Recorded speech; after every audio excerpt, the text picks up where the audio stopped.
अस्सलाम वालेकुम फ्रेंड्स।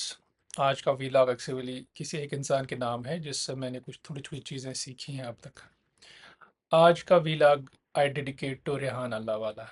एक आप सोचिए, एक एंटरप्रेन्योर है, सेल्फ मेड पर्सन है, और एक रेवोल्यूशनरी इंसान होता है ना। मतलब कुछ लोग ऐसे होते हैं कि जो बचपन से ही जिनको होती है ना कुछ करने की तड़प होती है।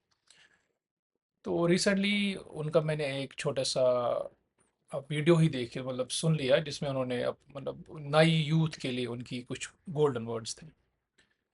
तो उस उनकी उनकी जो टॉक थी, it was around 20 to 25 minutes. तो उसी की ऑटोप्सी करेंगे, क्योंकि उनको सुन के मुझे लगा कि मुझ में क्या कमियां हैं, मुझे क्या करना चाहिए था। अब भी it is never too late, अब मुझे क्या करना है, या हमारी जो अगली जनरेशन है उनको क्या करना चाहिए। रेहान अल्लाह वाला एक ऐसा इंसान है जिसको मैं कहता हूँ सेल्फ मेड पर्सन। लेकिन हर कोई इंसान जो कामयाबी की जो ये होती है ना सीढ़ी, उसके टॉप पे पहुंचता है, उसकी लाइफ में बड़े स्ट्रगल, फेलियर्स, रिस्क्स और भी बहुत सारी कहानियां होती हैं जो जुड़ी होती हैं, जो कि नज़र नहीं आती, क्योंकि हमेशा हमेशा हमें क्योंकि हमें हमेशा टॉप लेवल ही, जब कोई इंसान कुछ टॉप पे आता है ना, हमें लगता है बस इसने शायद यूँ एक दिन नहीं कर लिया ये। तो रेहान अल्लाह वाला जो उनकी अभी ऑनलाइन वो कह रहे थे कि 150 उनकी बिजनेस, वो स्टार्टअप आई मीन है ऑनलाइन उनकी प्लेटफॉर्म। एंड इस मुकाम तक पहुंचने के लिए कह रहे थे कि उन्होंने ज़िंदगी में बड़े रिस्क लिए। और इनफैक्ट फ्राम द एज 13 13 साल, जबकि हम माँ की गोद में ही होते हैं हम मोस्ट ऑफ अस, तब जाके उन्होंने पहला अपना स्टार्टअप शुरू किया था, जो कि ऑब्वियसली इट वाज डूम्ड, जो फेल हो गया। लेकिन जो बड़े लोग होते हैं ना, उनमें एक क्वालिटी होती है कि they know, they are always ready to take risk.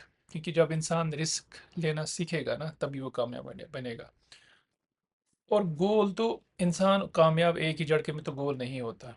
जैसे उनकी एक अच्छी एग्जांपल है रोटी बनाने की, कि अगर आप रोटी, आपकी माँ बोले कि आपको रोटी बनाओ, आप जो आपकी रोटी होगी ना, कभी मोटी, कभी पतली, कभी काल कलोटी, कभी उसकी ट्रायंगुलर, तो अल्टीमेटली एक अटेम्प्ट ऐसा आएगा जब आपकी रोटी परफेक्ट बनेगी। यही ज़िंदगी की भी कहानी है, कि जब आप रिस्क लेते हो, आप फेल होते रहोगे, बट हर फेलियर में आपको पता चलता है कि आपकी फेलियर का रीज़न क्या है।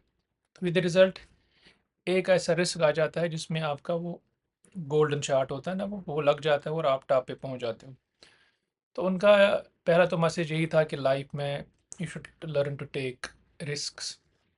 ठीक है। दूसरा उनका जो मैसेज था कि ज़िंदगी में आगे बढ़ने के लिए आपको कभी you have to unlearn things.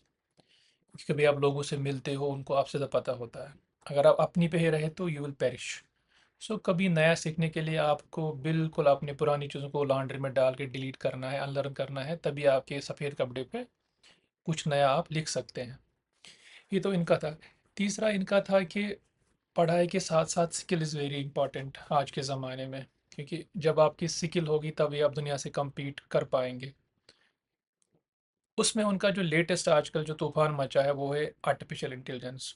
उनका जैसे उन्होंने एग्जाम्पल दिया, अगर आपको कहीं जाना है, आप पैदल भी जा सकते हैं, स्कूटर पे भी जा सकते हैं, हेलीकॉप्टर पे भी जा सकते हैं, तो इट इज़ ना योर चॉइस आप कैसे जाना चाहते हैं। ऑब्वियसली हेलीकॉप्टर पे आप जल्दी पहुंचेंगे, स्कूटर से उससे थोड़ा कम टाइम ज़्यादा में पहुंचेंगे, और पैदल चल के तो आपके पसीने छूट जाएंगे। तो फ्रेंड्स, लेटेस्ट उनका मैसेज था कि we should adapt with new AI tools, AI technology, जितने भी आज ये प्लेटफॉर्म्स हैं, क्योंकि तभी हम आगे जाके लाइफ में वी कैन सर्वाइव, अदरवाइज कोई और हमारी जॉब ले जाएगा। तीसरा उनका ये था कि नेटवर्किंग, उस पर उन्होंने बहुत फोकस दिया, कि ज़िंदगी में नेटवर्किंग, यानी अगर आपको किसी फील्ड में इंटरेस्ट है, उस फील्ड के जो टॉप लोग हैं ना, उनसे जुड़ जाइए। ईमेल, नेटवर्किंग, लिंक्डइन, जो भी सोशल प्लेटफॉर्म्स है, क्योंकि जितने आप नेटवर्क में जाएंगे, हर कोई आपकी वैसे पैसे से मदद नहीं करेगा, लेकिन किसी बड़े दरख्त के परछाई में भी आपको फ़ायदा मिलता है। तो नेटवर्किंग ने कहा कि it is an art and one should develop it. इससे आपको बहुत फ़ायदा मिलता है आगे। अल्टीमेटली जो उनका लास्ट मैसेज था, उन्होंने अपने बारे में तो बताया बहुत, कितने प्लेटफॉर्म में ए आई, रेहान डॉट ए आई, बहुत सारे, I could not remember because मेरा फील्ड तो वो है नहीं। तो लास्ट में उनका था कि एज ए मुस्लिम हमें हमेशा we should be sincere, honest, और अल्लाह से ताल्लुक़। हर इंसान, क्योंकि जब तक आपका अल्लाह से ताल्लुक़ ठीक नहीं होगा, आपके वो मसाइल, आपकी ज़िंदगी में मसाइल खड़े होंगे, क्योंकि अल्टीमेटली यही वो फेथ ही ड्राइविंग फोर्स है जो आपको किसी भी चीज़ में कामयाब कर सकता है। इसके लिए वो कह रहे थे कि जैसे हमें नमाज 5 पढ़नी चाहिए, मतलब दिल में हमेशा अल्लाह रखना चाहिए और लोगों को धोखा नहीं देना चाहिए। You should be sincere with every people.